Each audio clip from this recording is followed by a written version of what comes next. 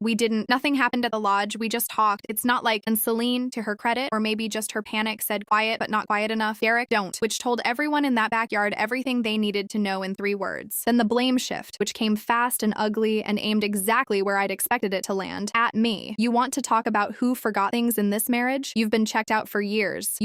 I felt invisible in my own house. You don't know what it's like to feel like you don't matter to your own wife." His mother made a sound, half gasp, half sob, and said his name, sharp, Derek. His father, Walt, who had said maybe 4 sentences to me in 9 years of marriage, said, low and furious, "You did this at your own kids, at your own house, with her here," meaning Mabel, who was standing next to my sister, 12 feet away, old enough to understand more of this than any of us wanted her to. And then the break, which didn't look like relief. It looked like something collapsing. Derek sat down, right there in a folding chair by the dessert table, put his face in his hands, and said, muffled, to no one and everyone, "I don't even know how this happened," which I remember thinking was the single most honest and most useless sentence he'd said all night, because I had 11 dated entries in a spreadsheet that knew exactly how it happened, even if he'd spent 4 years not letting himself look at it directly. Nobody moved for what felt like a full minute, though it was probably closer to 10 seconds. Carol was crying into a dish towel she'd grabbed off the counter without seeming to notice she'd grabbed it. Walt had one hand on the back of Derek's chair, not comforting, just standing there like a man holding onto a railing in a storm. Ray, Derek's brother, was the one who finally spoke, quiet, to me, not to Derek. "Denise, I'm sorry, we didn't know." I told him I believed him, and I did, because I'd spent 2 months confirming exactly how good Derek was at making sure nobody knew. Celine had gone to stand by the fence at the far edge of the yard, alone, her wrapped gift still sitting untouched on the table where she'd set it down an hour earlier. And I watched her take her phone out, put it away again, take it out again, like she couldn't decide who there was left to call. One of Derek's coworkers, a guy named Phil I'd met maybe twice, quietly set his paper plate down on a chair and walked out to his car without saying goodbye to anyone, which I understood, because I think everybody in that backyard wanted to be somewhere else, including, probably, Derek. Mabel asked me in the car, buckled into her booster seat in the dark, "Is Dad okay?" And I told her Dad was going to be fine, that grown-ups sometimes make choices that hurt people, and then everybody has some hard conversations about it, and she was quiet for almost the whole drive home. And then she said, "Is that why he always forgets your guys' anniversary?" And I said, "Yes, baby, that's why." And she said, "That's really dumb of him," with a flat, unbothered certainty that only an 8-year-old can manage, and I laughed, actually laughed for the first time in 2 months, right there at a red light on Route 42. I didn't stay for the rest. I picked up my folder, took Mabel's hand, told my sister I'd call her, and walked out to my car in the cool September dark with 30-some Callahans standing frozen in a backyard behind me, and I drove home going the speed limit the entire way, both hands on the wheel, my daughter humming along to the radio in the back seat like the last 20 minutes hadn't happened, because to her, in the way that mattered most, it hadn't. She'd made her mother a card and given it to her 4 days ago, and that was the anniversary she remembered. Renata filed the following Monday. The transferred savings meant there wasn't much left for Derek to hide once the temporary order froze the marital accounts, which turned out to matter less than I'd expected, because the truth is Derek never really fought it. I think some part of him had been waiting 4 years to be caught, the same way I'd spent 4 years half hoping I was wrong. I found out later, through my sister, who heard it through Carol at a family thing I wasn't invited to and didn't want to be, that Celine had ended things with him within a week of the party, not out of guilt, but because she'd apparently believed for 4 years that Derek was already separated, that the marriage was, as he'd apparently told her from the beginning, basically over, something he and I had both agreed on, a story that let him keep coming home to Mabel's spelling tests and my pot roast on the nights he wasn't at a lake 90 minutes away. She'd found out at that party, standing 12 feet from my daughter, that none of that was true, and I have found, in the year since, that I have almost no feelings about her at all. She was a person who believed a lie a man told her. I lived inside a marriage with him. It's been 13 months since that backyard. The divorce was finalized in June. I kept the house. Derek has Mabel every other weekend and Wednesday dinners, and to his credit, in the year since, he has not once missed a Wednesday, which I notice, because I still notice everything. It's just what I do with what I notice that's different now. The first few months after were harder than the 2 months of finding everything out, in a way I hadn't expected. It's one thing to build a case in secret, sustained by the specific adrenaline of finding the next piece of evidence. It's another to come home to a house that's half as loud as it used to be, to explain to Mabel's teacher why she'd started drawing houses with only 2 people in them, to sit across from Renata every few weeks going over asset schedules while some other part of my brain kept doing what it had done for 2 months straight, scanning for the thing that didn't reconcile. Except now there was nothing left to find, just paperwork and a calendar with fewer things circled on it. I started seeing a therapist myself that November, a woman named Dr. Okafor, who has a soft voice and an office 2 towns over, and the first thing I told her, the very first session, was that I didn't know how to stop noticing everything, and she told me that wasn't a problem to fix. It was a skill that had kept me steady for 2 months when I badly needed it, and that the work now wasn't unlearning it, it was deciding what I pointed it at. Carol, Derek's mother, not my sister, called me twice that first winter, once to apologize for what happened at the party, which she framed almost entirely around her own guilt for not seeing it, and once, a month later, to ask carefully if I'd consider coming to Thanksgiving anyway, for Mabel's sake, and I told her no, gently, that I loved her, and I understood, but that I needed at least one holiday that didn't require me to sit at a table with people who'd known before I did, even if none of them had known in the specific, documented way I eventually did. She didn't push. She sends Mabel a card on the actual date every September now, the real one, with a $5 bill folded inside and a note that says something small and kind, and I've come to understand that as her own quiet, ongoing apology, the kind that doesn't need to be accepted out loud to still count for something. Mabel is 9. Last week, unprompted, she came down to breakfast with a post-it note stuck to my coffee mug that said, "Only 6 days till your work thing you were nervous about. You got this," because I'd mentioned an audit deadline once in passing, 3 weeks earlier, and she'd apparently written it on her own calendar, the one her teacher gave her class this year with a little box for each day, and circled it in purple, her color, the way Derek used to circle nothing at all. I asked her once, a few months after the divorce was final, why she'd started keeping track of dates the way she does, and she thought about it for a second in that serious, unhurried way she has, and said, "Because I don't want you you to ever think nobody notices you, which is, as far as I'm concerned, the smartest and kindest sentence anyone has said to me in the last 3 years, delivered by a 9-year-old holding a bowl of cereal, completely unaware of how much weight it was carrying. I still keep a spreadsheet, for the record, not that one, a new one, boring, just our actual household budget. And every September, I still open it out of habit and scroll back further than I need to the rows with the number that didn't reconcile. And I sit with it for a minute before I close the laptop. Not because I miss him, because I want to remember what it felt like to be someone who didn't say anything out loud for 2 months, and to remember that I don't have to be her anymore. Celine Vance still works for the same company, different branch, and every so often her name shows up on some group email chain I'm CC'd on for reasons nobody's ever bothered to fix. And I still haven't decided what, if anything, I want to do about that. So for now, I just leave it. The one thread in all of this I haven't pulled all the way through, because some things don't need an ending. They just need to stop being the biggest thing in the room. Last night, on the actual date, the real one, 9 days before what would have been our 14th, Mabel handed me a drawing at bedtime of the two of us. Just us. No dad in this one. Standing in front of a cake. And she said, "I know it's not really today, but I wanted to give it to you early this time so you'd know I remembered before the day even got here." I told her that was the best anniversary present I'd ever gotten. And I meant it. And for the first time in 5 years, that sentence wasn't a lie I was telling myself to get through the night. If you've made it this far, that's the whole story. It's still hard for me to say out loud sometimes, so thanks for actually listening to it. And thanks, especially, to the 9-year-old who reminded me what actually being remembered is supposed to feel like.